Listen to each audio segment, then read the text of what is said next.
আসসালামু আলাইকুম, welcome to Tabassum kitchen. আজকে আমি আলু ফ্যাপসা দিয়ে একটি ভুনার রেসিপি নিয়ে চলে এসেছি।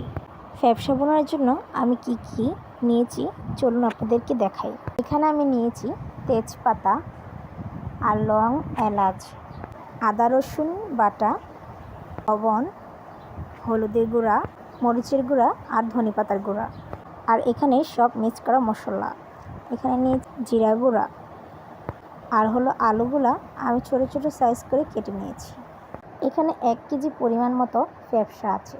আমি ফ্যাপসাগুলি ভালোভাবে পরিষ্কার করে ধুয়ে নিয়েছি আর ছোট ছোট সাইজ করে কেটে নিয়েছি। ভিডিওটা না টেনে ফুল ভিডিওটা দেখার জন্য অনুরোধ করছি। তো চলুন আমরা কথা না বাড়িয়ে কাজ মনোযোগ দিই। এখানে আমি চুলাতে কড়াই বসিয়ে দিয়েছি। এখন আমি তেল দিয়ে দিব কড়াইতে। এখন আমি পেঁয়াজগুলো ছেড়ে দিব। ভালোভাবে পেঁয়াজগুলো আমি নাড়াচাড়া করে নেব। এখন দিয়ে দিব তেজপাতা আর লং, এলাচ। এখন আমি স্বাদ মতো লবণ দিয়ে দিব, হলুদের গুঁড়া,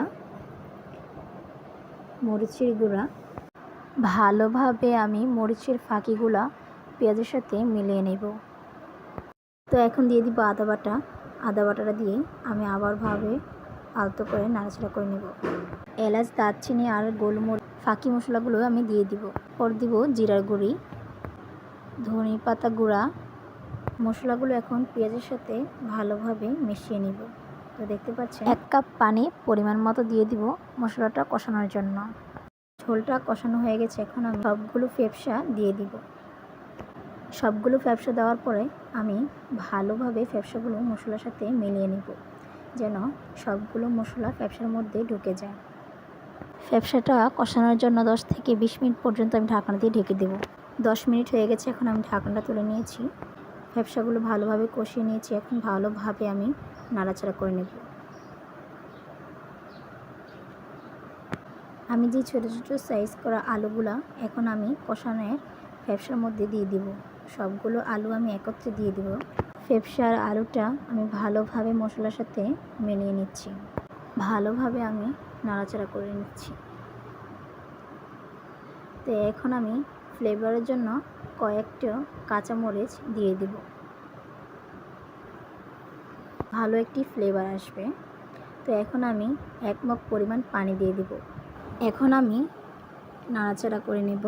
তারপর চুলার গ্যাসটা আমি লো করে দিব, যেন আলু আর ফ্যাপসাটা ভালোভাবে সিদ্ধ হয়ে আসে। এখন আমার আলু আর ফ্যাপসাটা সিদ্ধ হয়ে এসেছে। এখন আমি আলতো করে ভালোভাবে একটু নাড়াচাড়া দিয়ে নিব, যেন ঝোলটা শুকিয়ে আসে। এখন আমি আপনাদেরকে পরিবেশন করে দেখাবো। আমি সবগুলো ফ্যাপসা একটা বাটিতে নিয়ে নিয়েছি। তো আশা করি আমার ভিডিওটা আপনাদের ভালো লেগেছে।